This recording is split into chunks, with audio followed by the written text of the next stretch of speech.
Hello. Quick disclaimer. There's no video here. This is a podcast, I suppose. But here we are. Enjoy the dark and enjoy the sound of my voice. How's it going there, boys and girls? It is your favorite startled zombie here with a podcast. Shit's just been going awry for a little while, and I just need somewhere to get things off my chest, you know? You understand. Your lives are all fraught with perils of your own, and sometimes you just need that catharsis. Time to get things off your chest. And honestly, that's what this is.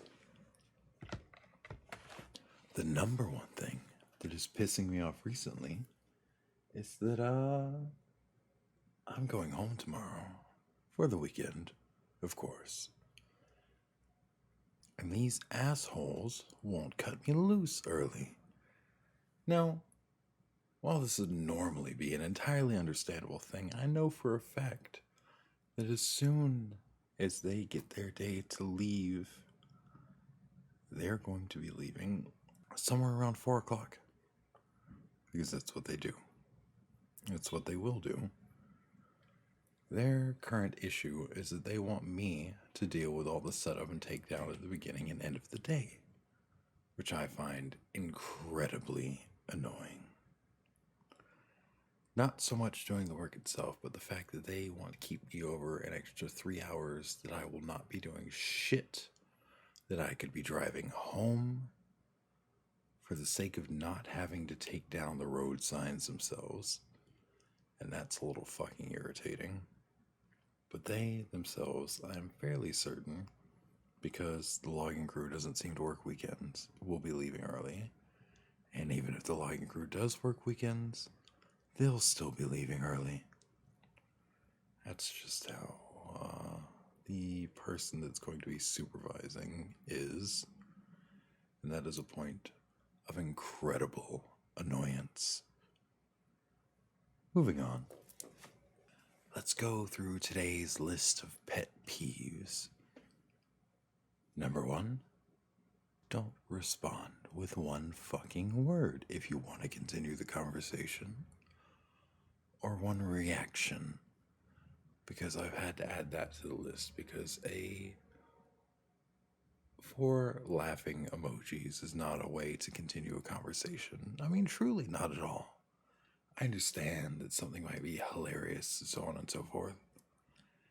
However, at that point, without any effort into continuing the conversation, I should be allowed to just vacate immediately. I'm still pissy about it, but I'll get over it later. People need to understand that further effort is not required to be put into a conversation when they themselves are not putting forth the same effort. Or at least some small, minuscule amount, you know? It's just a point of incredible annoyance, which brings me to pet peeve number 2. I despise a message me bitch. The kind of person who, whenever you're talking to them on another platform, when they already have your contact info, be it through Facebook comments, through Snapchat you have whenever you're connected on Facebook, so on and so forth. You get the general idea.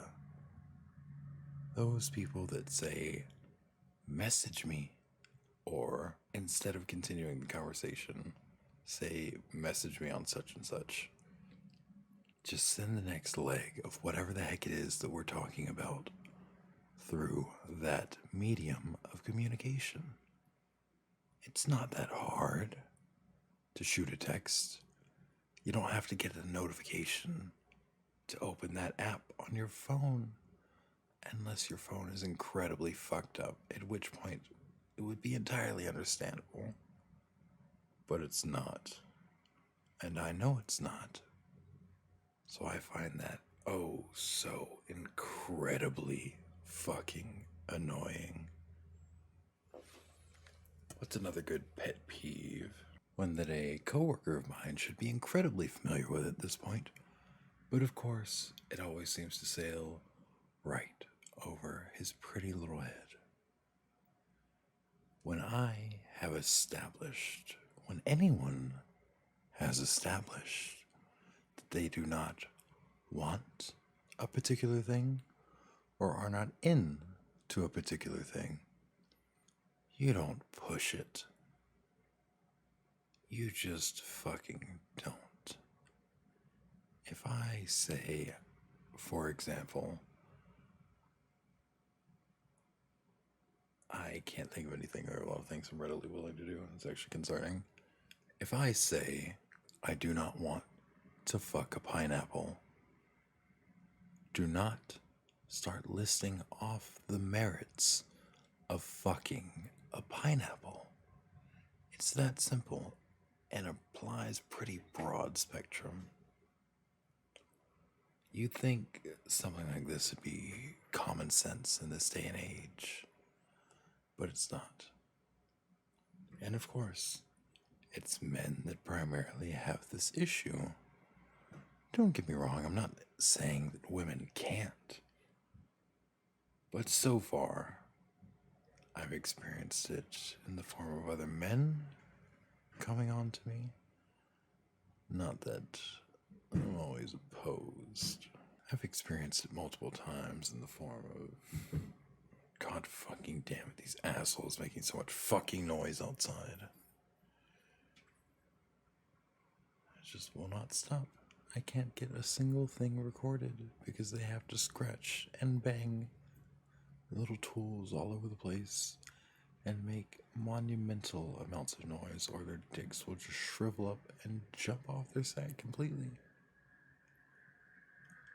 I don't know what it is about people and overcompensating.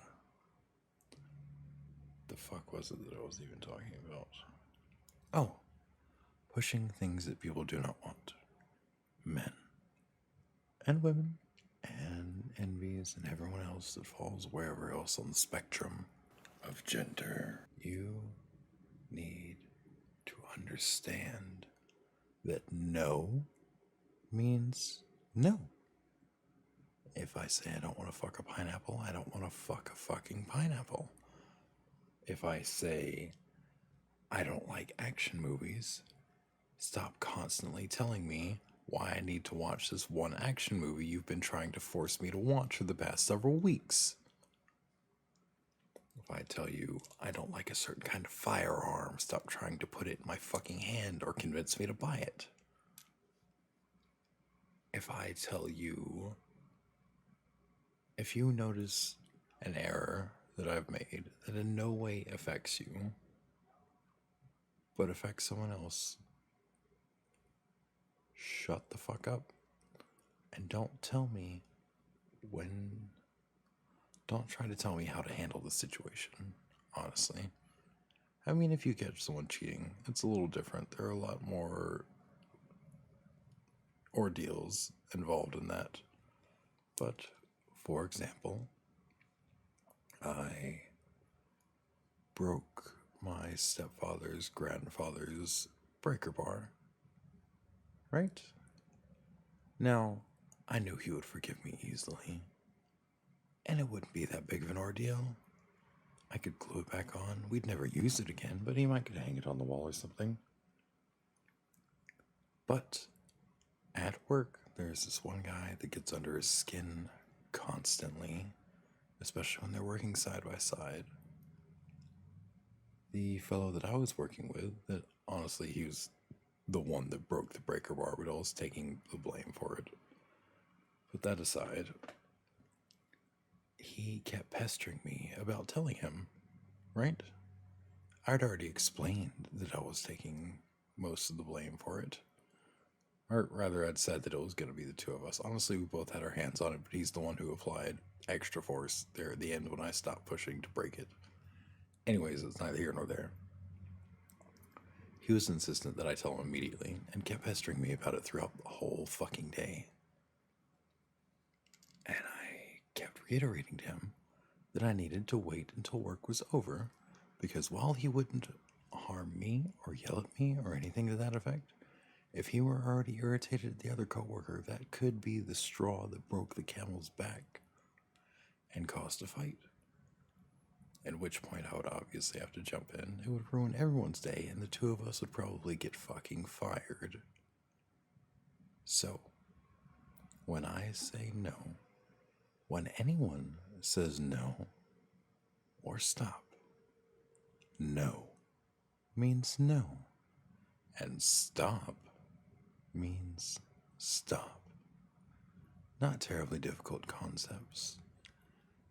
I hope I've managed to weasel that into your brain. Let's see, what else was on the list? Coworker being annoying, supervisor trying to fuck me over, relationships and cheap gimmicks. Okay, fine. Relationships. Hear me out, especially the older generation. You guys are way too fucking possessive, you know? I mean, for some people that's their dynamic, but other people still need space to breathe, man. They need to grow, they need to be themselves. They are an individual outside of you. They don't exist to be a side character in your story, or even a second main character in your story. They have their own novel to write, and you need to respect that. Keeping people from their friends, keeping them from making friends, keeping them from enjoying themselves, doing activities that they like. These are all awful things, for lack of a better way to phrase it, you know?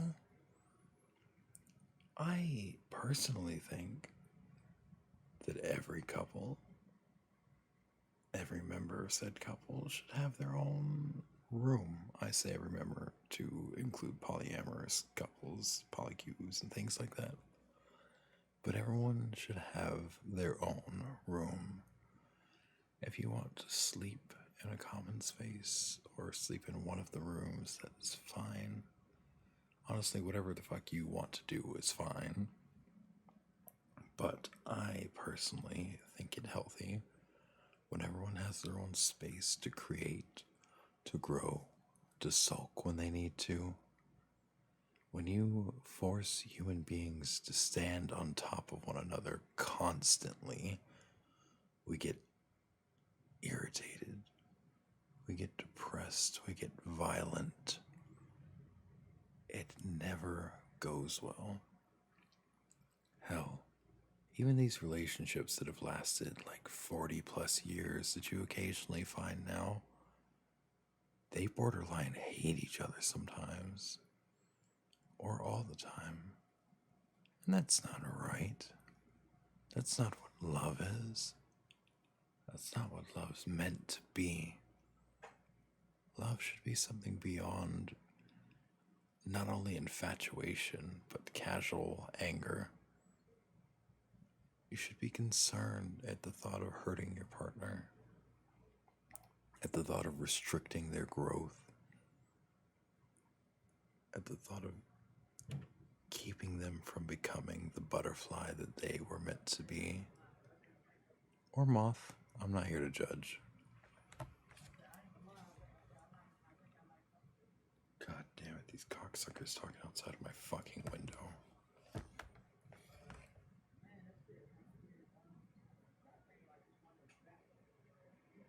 I know the fucking microphone is picking it up.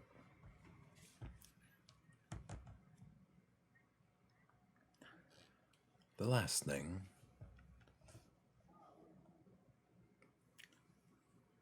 cheap gimmicks in video games, movies, TV shows, and books.